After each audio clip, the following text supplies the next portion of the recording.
Aí.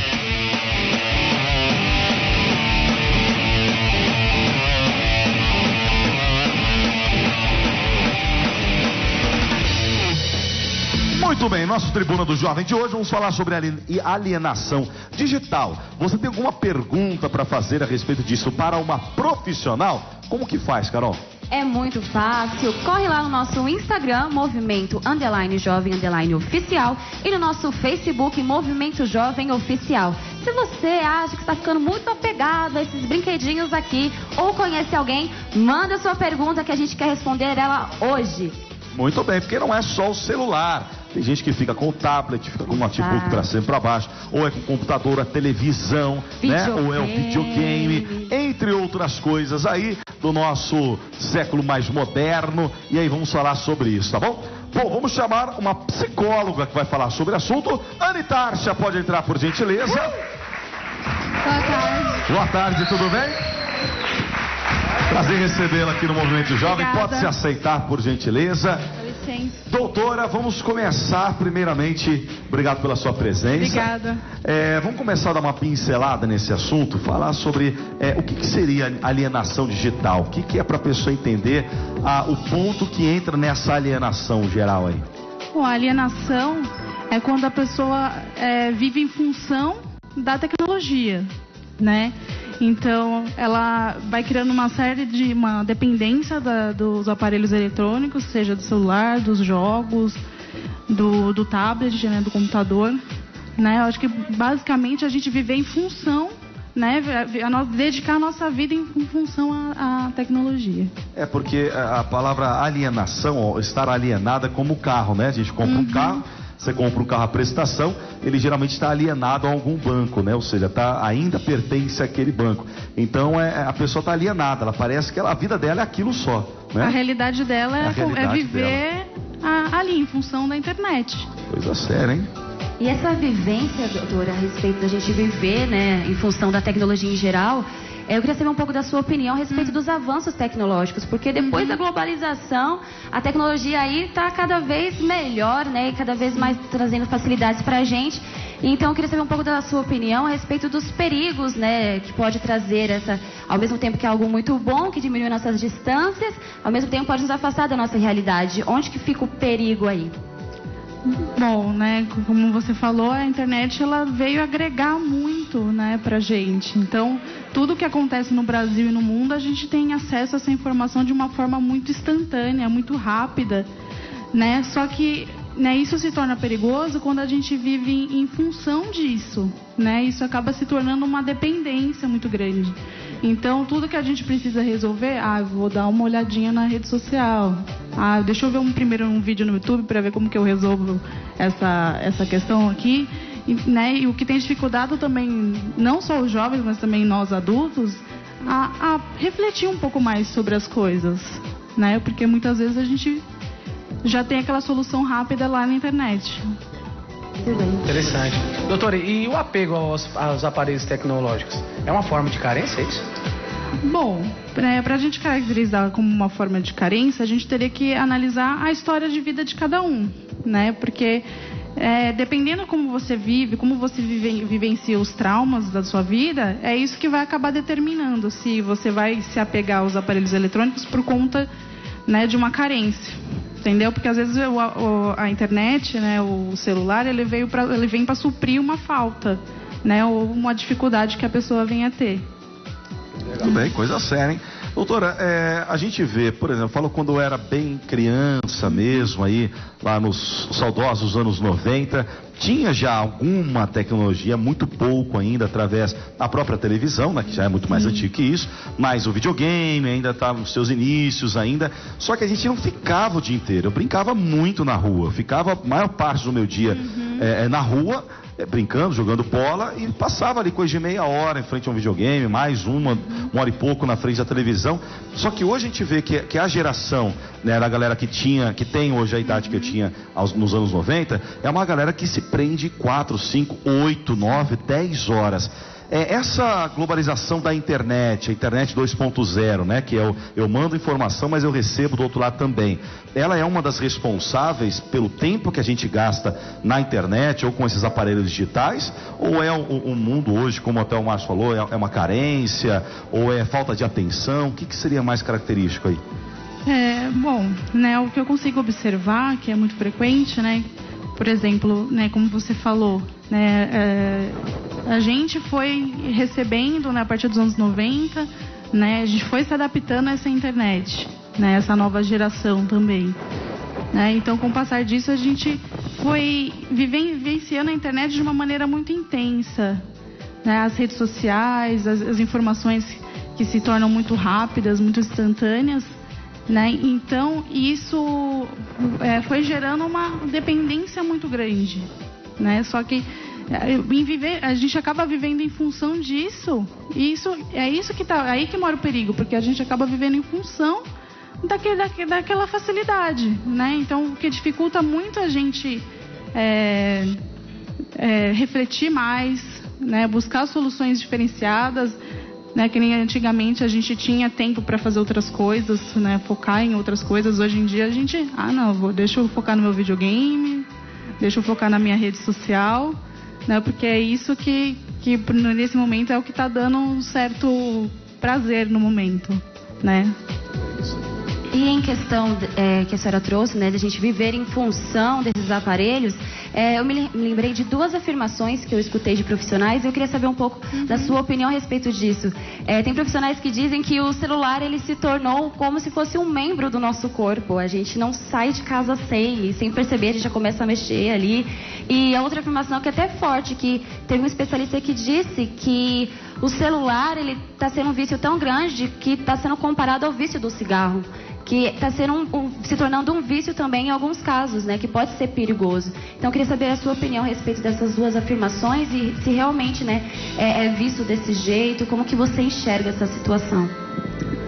Né, a tecnologia, as pessoas elas estão criando essa dependência tão grande que realmente nós psicólogos estamos né, se focando mais nesses grupos, em montar grupos terapêuticos, né, e para visualizar para mais esses jovens que estão realmente, porque é como se realmente, como você falou, é como se faltasse um membro, porque no cérebro causa a mesma sensação de prazer de você comer, né, de você de repente dormir, fazer uma atividade que você gosta.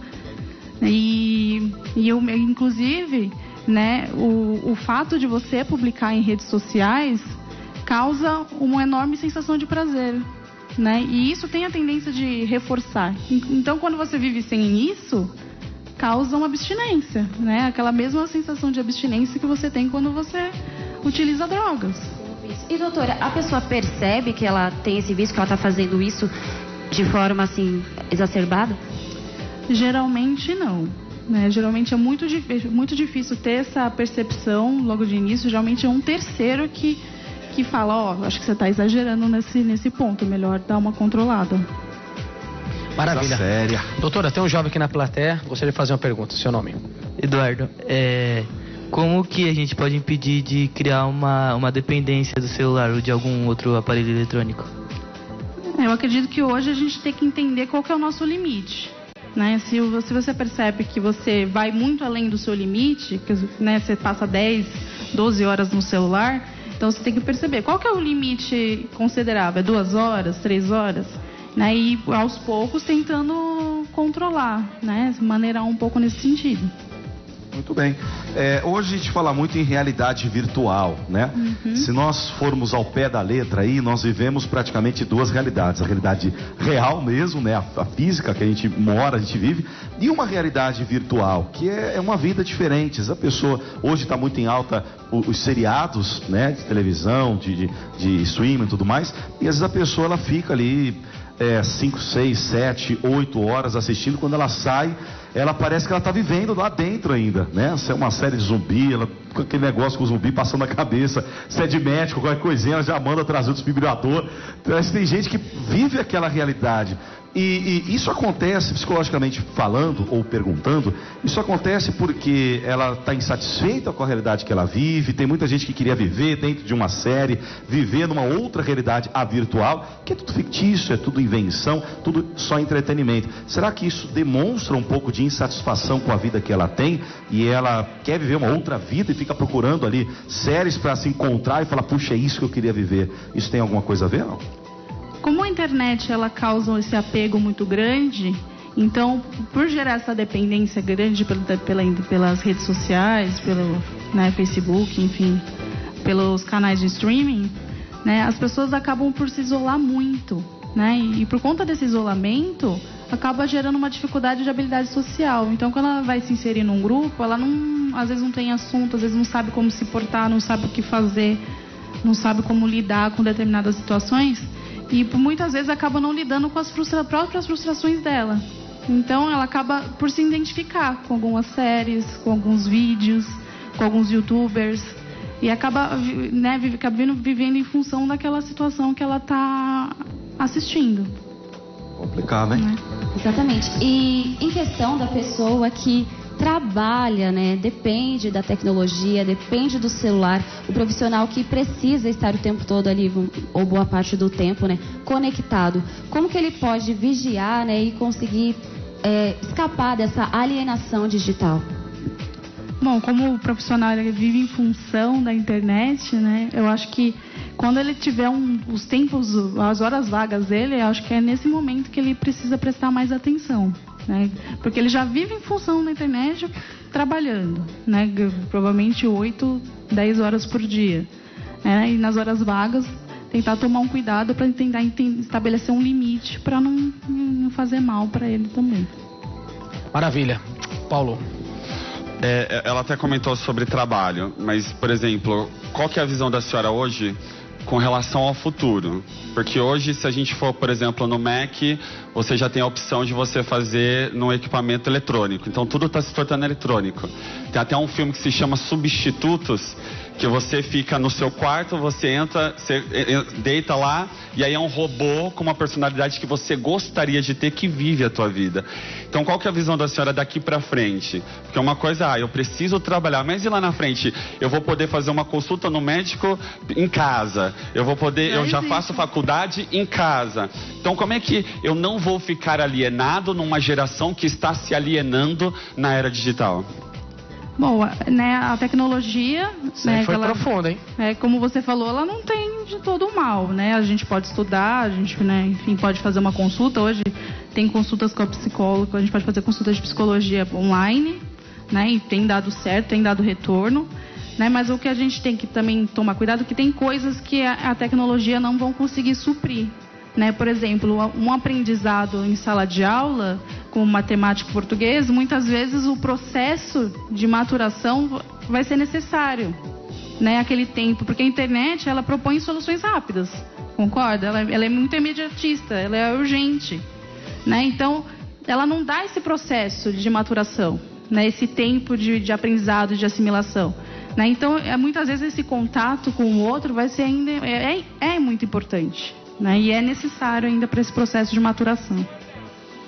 É rápido e se demora um pouquinho mais a internet, galera, a gente fica doido. Estava conversando com um técnico de informática hoje, estava falando isso, né? Falei dos anos 90, né? O Windows 95, acho que ninguém teve o desprazer de mexer no...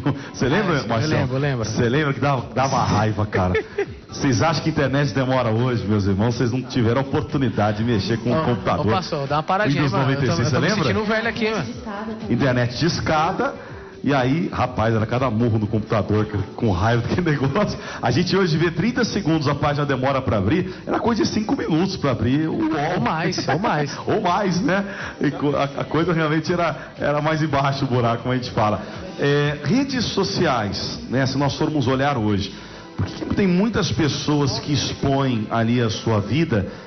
Algumas expõem uma vida que não existe, né? Uma realidade que não estão vivendo, e outras fazem questão de expor o que vivem sim, às vezes para de repente chamar a atenção, não só de chamar a atenção de quem está acompanhando, mas de chamar uma atenção especial de uma ajuda, um pedido de socorro. A gente vê muitas pessoas, muitos jovens, infelizmente é um assunto atual, a respeito do suicídio, que muitos jovens, antes de cometerem o suicídio, colocaram no perfil ali do Instagram, ou do próprio WhatsApp, ou do Facebook, algumas frases estranhas, e vi matérias na televisão, até essa semana mesmo, falando sobre isso, um rapaz, um jovem, falando, eu vi que ele estava postando, em uma semana, postando umas frases esquisitas, e aí, quando a gente foi oferecer ajuda, já tinha acontecido. Essa maneira de tentar se conectar com o invisível, com a pessoa que está do outro lado, que ela não sabe quem é, para tentar buscar uma ajuda no meio do desespero, é uma forma da pessoa buscar a internet, ou ela deveria buscar uma outra ferramenta, ou de outra forma, enfim? Nesses casos específicos, como você falou, em questões de suicídio, geralmente pessoas que estão nesse quadro, elas já vêm apresentando sintomas depressivos durante um tempo, né? E quando ela decide tomar esse posicionamento, né, realmente se matar, ela já está no ápice dela, né? E ali ela coloca pedidos de socorro, né? Só que esses pedidos de socorro muitas vezes não surgem, né? Porque, como você falou, é um pedido por invisível, né? Só que como ela tem se isolado, porque a tendência da depressão é deixar a pessoa cada vez mais fechada para dentro de si mesma, né? E se ela não tem uma rede de apoio, né? Não tem familiares, pessoas que possam estar junto com ela, né? A única saída que ela tem, às vezes, é uma rede de apoio que ela possa ter, como tem grupos na internet, né? E divulgar ali naquela rede social, na esperança de ter um socorro ali. Só que, infelizmente, as pessoas, elas estão muito mais ligadas na sua própria vida, na sua própria individualidade, e quando o outro pede socorro, né, faz esse tipo de pedido, ela fala, fulano tá com frescura, né, não é verdade. Infelizmente é uma realidade. E qual a orientação que a senhora dá para essa pessoa que está tentando buscar um socorro para alguém que ela não sabe? Porque a verdade é que a senhora falou, tá todo mundo individualizado naquele momento, todo mundo pensando nos seus curtis, pensando no quanto está repercutindo as suas postagens. Qual a orientação psicológica que a senhora dá para essa pessoa que ela está tentando, mas ninguém tá alertando, né, para isso? O ideal é que essa pessoa busque ajuda psicológica, né, ajuda psiquiátrica, né, e se tiver numa situação muito urgente, né, existe o Centro de Valorização à Vida, né, que ela pode ligar, ela pode conversar, ela vai receber uma orientação imediata naquele momento que ela está precisando. Muito bem. Exatamente. E esse ponto que foi levantado aqui é muito importante, né? Porque, a tecnologia trouxe benefícios, mas nem tudo é um mar de rosas. Tem muitas coisas que parecem, mas não são, né? Vai de fake news a perfis, como o pastor apontou aqui, né? E, doutora, dentro desse cenário, assim, além da depressão, né, da inferioridade que a pessoa se sente menor, que outros problemas essa realidade virtual pode trazer para a saúde do jovem, para a saúde da pessoa que se apega muito naquilo, que toma tudo como verdade? Então é bem comum, em jovens que estão se apegando muito a essa realidade virtual, desenvolver transtornos de ansiedade, né? Então está cada vez mais comum os jovens não saberem lidar com possíveis ameaças, com frustrações. Então, ao mínimo sinal de uma frustração, né, eles acabam desencadeando essa série de sintomas, né? E também dificuldades de lidar com o outro, né? Às vezes se tornam jovens agressivos, né, hostis, né? E geralmente são esses os fatores que mais prejudicam os jovens, né? Além da depressão, seria a ansiedade, talvez um transtorno de ansiedade social aí. Muito interessante. Doutora, o Marcos gostaria de fazer uma pergunta. Então, doutora, a gente vê aí, por exemplo, hoje as crianças elas estão evoluindo muito rápido, né? Já crescem com videogame na mão, celular na mão. Aquela atitude dos pais de ir tirar de uma vez, faz bem ou faz mal? Eu acredito que tudo deve ser instruído, né? Quando os pais retiram o celular de uma maneira muito brusca, né, muito ríspida, muitas vezes aguça a curiosidade da criança. Ela fica, nossa, mas por que eu não posso mexer? Ela fica muito mais interessada naquela situação. O ideal é os pais conversarem com a criança, né, e falarem, filho, você pode mexer, mas a gente pode ficar 1 ou 2 horas, vamos jogar tal jogo, esse jogo não é legal para você, né? Vai ensinando a estabelecer limites para a criança, né? Para ela já crescer com essa consciência de que tudo tem um limite, que tudo tem um certo ponto onde ela pode chegar. Tomando a pergunta do Marquinhos ali, continuando essa pergunta, e quando os pais obrigam, exigem os seus filhos a terem uma moderação, mas eles não têm? Porque na minha época, o meu pai passava na frente da televisão e mandava desligar o videogame. Hoje os pais estão jogando e mandando as crianças sair da frente da TV, né? Quando não há um exemplo dentro de casa, mas há uma exigência em relação aos filhos, como que os filhos veem essa situação? Causa uma divergência muito grande, né? Até mesmo comportamentos agressivos, hostis, uma forma de não corresponder àquilo, porque os pais, eles precisam ser modelo, né? Eles precisam ser mostrar o papel importante que eles têm. Mostrar que é importante ter sim um limite, mostrar um equilíbrio diante de tudo, não só da rede social, mas em tudo na vida, né? O pai às vezes manda bronca pelo WhatsApp. Sai desse celular, moleque. Pelo celular. É complicado. Precisa realmente ter esse exemplo dentro de casa. Doutora, muito obrigado pela sua participação, pela sua presença. Deixe os seus contatos, por favor. Se alguém quiser mandar mensagem no WhatsApp, é 971797370. Ou mandar um e-mail, Anne, com 2 N's, tasha.psicóloga@gmail.com. Muito bem, mais uma vez, obrigado pela sua participação, pela sua presença. E é isso aí, galera. O negócio é moderar, é segurar, é fazer de uma maneira controlada. A gente sabe que a internet, a gente sabe que toda a tecnologia que nós temos em mãos, se bem usada, pode levar você muito longe, né? Um jovem, quando ele vai entrar num trabalho, ele pode pesquisar tudo sobre a empresa, ele pode pesquisar sobre o patrão, pode entrar nas redes sociais dos patrões e ver do que gosta, do que não gosta, para melhor agradar, para satisfazer melhor ali no seu trabalho. É uma ferramenta fantástica, né? A pessoa quer estudar, quer realmente ser alguém, quer se esforçar para conseguir ali uma profissão, ela pode, além da escola, da faculdade, chega em casa, pesquisa, vai buscar, assiste vídeos aí no YouTube. Então realmente é uma ferramenta maravilhosa, porém tudo tem ali um limite na vida. Paulo disse que tudo me é lícito, mas nem tudo me convém. Então devemos pegar a licitude que Deus nos deu, controlar isso tudo, aquilo que não nos convém, deixar para trás, porque ao mesmo tempo tem muita coisa boa na internet, tem muita e muita mesmo porcaria ali para poder contaminar o coração das pessoas ali. Muito triste isso, mas que nós possamos nos firmar com Deus, e todas as vezes que você abrir ali o seu celular, o seu computador, que você possa fazê-lo para a glória de Deus. É o que a Bíblia Sagrada diz: fazei tudo para a glória de Deus. Então tudo que você for fazer, que você bendiga o nome do Senhor, em nome de Jesus, beleza? No céu pra sempre.